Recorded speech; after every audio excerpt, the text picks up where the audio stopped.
안녕하세요. 오늘 저희가 청취자분들과 함께 깊이 파고 들어볼 말씀은 신명기 3장입니다. 네, 이게 표면적으로 보면요.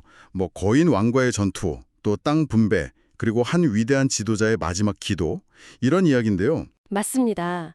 근데 그 이면에는 아주 흥미로운 질문이 하나 숨어 있는 것 같아요.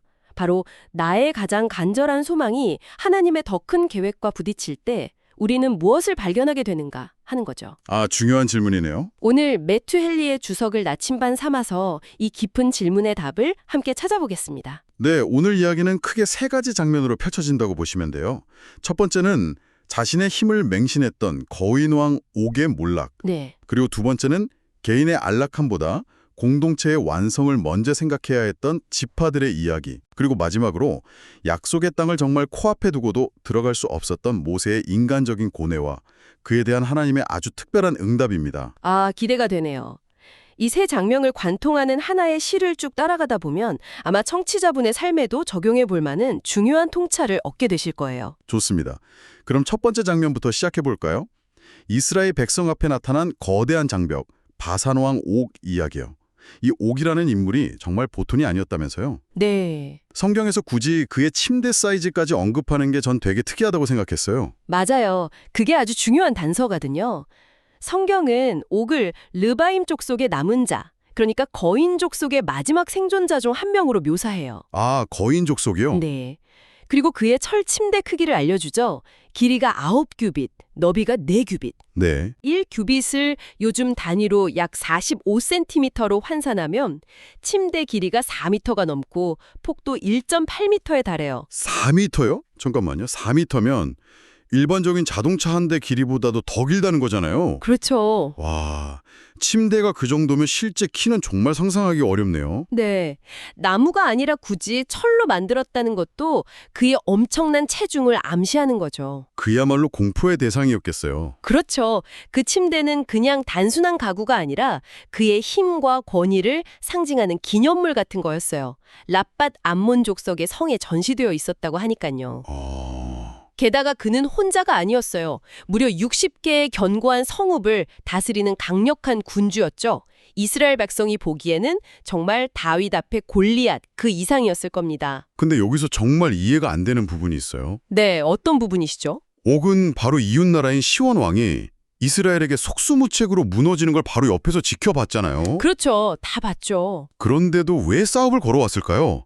보통은 두려워서 협상을 하고서 도망치지 않나요? 바로 그 지점이 옥의 치명적인 약점이자 오늘 이야기의 핵심입니다. 아, 그는 시온의 패배를 보고 하나님이 저 백성과 함께 하시는구나 이걸 깨달은 게 아니었던 거예요. 나는 시온과 다르다. 내 힘과 나의 견고한 성들은 이길 수 있다. 이렇게 믿었던 거죠. 자신감이 넘쳤군요. 네, 자신의 힘에 대한 과신이 눈을 가려버린 거예요. 다른 사람에게 내린 하나님의 심판을 보고도 교훈을 얻지 못하는 그 교만함이 결국 스스로를 파멸로 이끈 셈입니다. 그러니까 자신감과 교만함은 정말 한 끗 차이군요. 하나님은 이 거대한 공포 앞에서 떨고 있는 백성들에게 뭐라고 말씀하시나요? 모세에게 아주 분명한 약속을 주십니다. 그를 두려워하지 말라.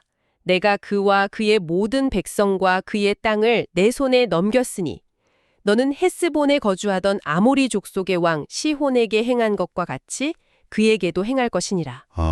여기서 중요한 건 시혼에게 행한 것과 같이 바로 이 부분이에요. 과거의 승리 경험을 다시 한번 상기시켜 주시는 거네요. 맞습니다. 내가 예전에 어떻게 이기게 해줬는지 기억하지? 이번에도 똑같아. 내가 하는 일이니까 걱정하지 마. 이런 메시지군요. 정확합니다.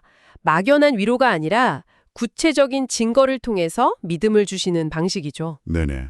우리의 믿음이라는 게 사실 그런 거잖아요. 과거에 내 삶에서 신실하게 일하셨던 하나님을 기억할 때 오늘의 두려움을 이겨낼 힘을 얻는 거죠. 그렇군요. 결국 이스라엘은 바산의 모든 성읍을 점령하고 한 사람도 남기지 않고 진멸합니다. 그런데 이 승리는 단순히 영토 확장의 의미만 있는 게 아니에요. 어떤 의미가 더 있을까요? 두 가지 중요한 의미가 더 있습니다. 첫째는 앞으로 치러야 할 진짜 전쟁, 즉 요단강 서편의 가나안 정복 전쟁을 위한 예행 연습이자 담력 훈련이었던 거죠. 일종의 워밍업이었군요. 네, 거인 옥도 이겼는데 다른 족속들이 두렵겠어요? 하긴 그러네요. 그리고 둘째는 약속의 땅에 들어가지 못하는 지도자 모세를 위한 하나님의 특별한 배려였다는 해석입니다. 모세를 위한 배려요? 그건 좀 의외인데요. 네, 비록 모세는 약속의 땅을 밟지는 못하지만 그 정복 전쟁의 서막을 자기 눈으로 직접 보고 승리를 지휘하게 하신 거예요. 이를 통해 앞으로 이스라엘이 받게 될 유업이 얼마나 확실한지를 보여주신 거죠. 주석에서는 이걸 마치 우리가 천국이라는 완전한 유업을 받기 전에 이 땅에서 그 보증으로 성령을 받는 것과 같다고 설명해요. 아, 맛보기로 보여주시는 하나님의 은혜인 셈이군요. 바로 그렇습니다. 와, 그냥 전쟁에서 이겼다는 사실 너머에 그런 깊은 의미가 있었군요. 자, 이렇게 요단강 동쪽의 광활하고 비옥한 땅을 차지했습니다. 네. 이제 두 번째 장면인 땅 분배 이야기로 넘어가 보죠. 모세가 이 땅을 루벤, 갓, 므낫세 반지파에게 나눠주는데 그냥 자, 이제 너희 땅이야, 잘 살아봐 하고 끝난 게 아니었죠. 네, 아주 중요하고 어찌 보면 가혹하게 들릴 수도 있는 조건이 붙었습니다. 어떤 조건이었죠? 너희의 군인들은 무장하고 너희의 형제 이스라엘 자손의 선봉이 되어 요단을 건너가되 여호와께서 너희의 형제에게 안식을 주사 그들도 땅을 차지하기까지 하라는 명령이었어요. 와, 그러니까 가족들이랑 가축들은 이 좋은 땅에 남겨두고요. 네. 남자들은 다시 무장해서 다른 9지파 반이 땅을 다 차지할 때까지 전쟁의 맨 앞에 서라는 거잖아요. 맞습니다. 와, 이건 정말 힘든 요구네요. 아니, 이제 막 전쟁이 끝나서 좀 쉬고 싶은 마음이 굴뚝 같았을 건데요. 그렇죠. 인간적으로는 우리 몫은 챙겼으니 이제 좀 편히 살자는 유혹이 왜 없었겠어요. 당연히 있었겠죠. 하지만 하나님이 원하시는 공동체는 그런 모습이 아니었던 겁니다. 나만의 평안, 내 지파만의 안정이 아니라 이스라엘 전체의 완성을 위해 기꺼이 자신을 희생하고 헌신하는 공동체. 그것이 바로 하나님 나라의 원리라는 걸 보여주는 아주 중요한 사건이에요. 듣고 보니 빌립보서 2장 4절 말씀이 딱 떠오르네요. 각각 자기 일을 돌볼 뿐더러 또한 각각 다른 사람들의 일을 돌보아 나의 기쁨을 충만하게 하라. 네, 정확합니다. 결국 개인의 이기심이나 사적인 이익을 공동체의 이익보다 앞세울 때 모든 문제가 시작된다는 걸 보여주는 것 같아요. 맞습니다. 주석은 바로 그 점을 지적해요.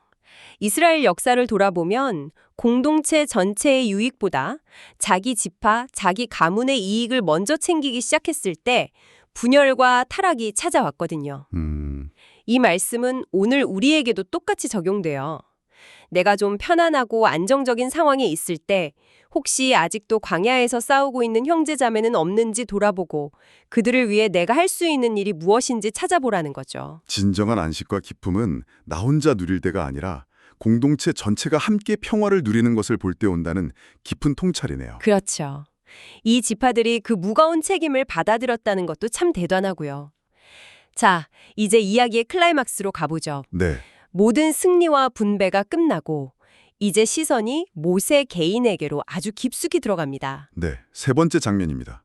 모세는 먼저 자신의 후계자인 여호수아를 격려하고 임무를 부여합니다. 네네. 여기서도 앞서 옥과의 전투에서 사용된 것과 동일한 원리가 적용돼요. 아, 과거의 경험을 통해 미래의 용기를 주는 방식 말인가요? 맞습니다. 모세는 여호수아에게 이렇게 말해요. 너희의 하나님 여호와께서 이 두 왕에게 행하신 모든 일을 내 눈으로 보았거니와 네가 가는 모든 나라에도 여호와께서 이와 같이 행하시리니 너희는 그들을 두려워하지 말라. 너희의 하나님 여호와께서 친히 너희를 위하여 싸우시리라. 아, 두 가지 근거를 제시하죠. 첫째, 내가 직접 본 것, 즉 과거의 경험. 둘째, 하나님이 너희를 위해 싸우실 것, 즉 미래에 대한 약속. 네. 우리의 신앙을 지탱하는 두 기둥이 바로 이것입니다. 후계자를 이렇게 든든하게 세워준 후에 모세는 홀로 하나님 앞에 섭니다. 그리고 어쩌면 그의 인생에서 가장 개인적이고 가장 간절했을 기도를 드리죠. 네. 바로 자신도 요단강을 건너 저 아름다운 땅을 보게 해달라는 간구였어요. 이 기도를 잘 들여다보면 그의 동기가 아주 순수했다는 걸 알 수 있어요.